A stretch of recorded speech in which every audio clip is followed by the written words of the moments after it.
ചപ്പാത്ത് 4 mile കൊച്ചുകരുന്തിരുവി നിവാസികളുടെ യാത്രാക്ലേശത്തിന് ഇനിയും പരിഹാരമായില്ല.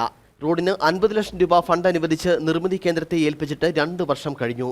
കരാറുകാരന്റെ അനാസ്ഥയാണ് റോഡിന്റെ ദുരവസ്ഥയ്ക്ക് തിരിച്ചടിയായത്.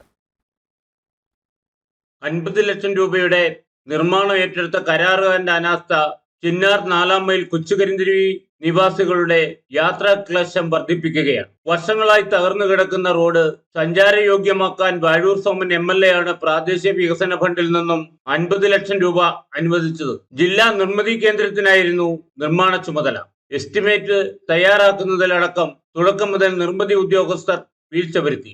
2 തവണയാണ് എസ്റ്റിമേറ്റ് എടുത്തത്. MP MLA ഫണ്ടുകൾ സാധാരണ ബ്ലോക്ക് പഞ്ചായത്തുകളെയാണ് ഏൽപ്പിക്കാറുള്ളത്. എന്നാൽ ഇതിൽ നിന്നും വ്യത്യസ്തമായി നിർമ്മിതി കേന്ദ്രത്തെ ഏൽപ്പിച്ചതിലും ദുരൂഹതയുണ്ടെന്ന് ആരോപണമുണ്ട്. MLA ഫണ്ട് അനുവദിച്ചതിന് ശേഷം ഉപ്പുതറ പഞ്ചായത്ത് അനുവദിച്ച 17 ലക്ഷം രൂപയുടെ നിർമ്മാണ പ്രവർത്തനം 4 മൈൽ മുതലുള്ള റോഡിലെ ആദ്യ ഭാഗം മനോഹരമായി പൂർത്തിയാക്കി. റോഡ് മൊത്തം പോയി. ഈ പ്രാവശ്യം നിർമ്മിതിയിൽ ഉൾപ്പെടുത്തി ഇപ്പോഴത്തെ MLA വാഴൂർ സോമൻ 50 ലക്ഷം രൂപ വെച്ചിട്ടുണ്ടെന്ന് പറഞ്ഞിരുന്നു. പക്ഷേ നാളിതുവരെയായിട്ട് ഇതിൻ്റെ വർക്കുകൾ നടക്കുകയോ ഒന്നും ചെയ്തിട്ടില്ല. പക്ഷെ എൻ്റെ ഒരു 17 ലക്ഷം ഉണ്ടായിരുന്നു. 4 മൈൽ മുതൽ ഞാൻ ആ ഫണ്ട് വെച്ച് പൂർത്തീകരിച്ചു.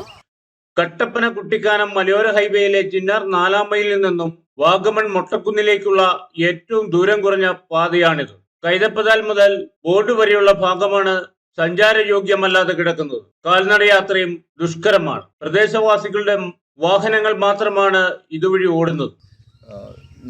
നാട്ടുകാരുടെ നിരവധി കാലങ്ങളായിട്ടുള്ള അഭ്യർത്ഥന എന്നും ജനപ്രതിനിധികളിലൂടെ അവഗണിക്കാൻ മാത്രമാണ് ഉണ്ടായത്.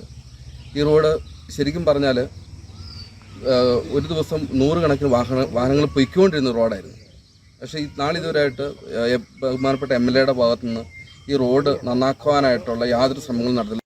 കൈതപ്പതാൽ ഗവൺമെന്റ് സ്കൂളിലെ കുട്ടികളും പ്രദേശത്തെ 500-ലധികം കുടുംബങ്ങളും കടുത്ത യാത്രാ ദുരിതമാണ് നേരിടുന്നത്. പുറം ലോകവുമായി ബന്ധപ്പെടാൻ നാട്ടുകാർക്ക് വേറെ മാർഗമില്ല. റോഡ് തകർന്നതോടെ വിനോദസഞ്ചാരികളും ഈ റോഡിലൂടെ എത്താറില്ല. ഇതുമൂലം വഴിയോര വ്യാപാര സ്ഥാപനങ്ങളെല്ലാം അടച്ചുപൂട്ടുകയും നിരവധി കുടുംബങ്ങളുടെ ജീവിത മാർഗവും അടഞ്ഞു. KK Jayakumar, Idukki vision news, Upputhara.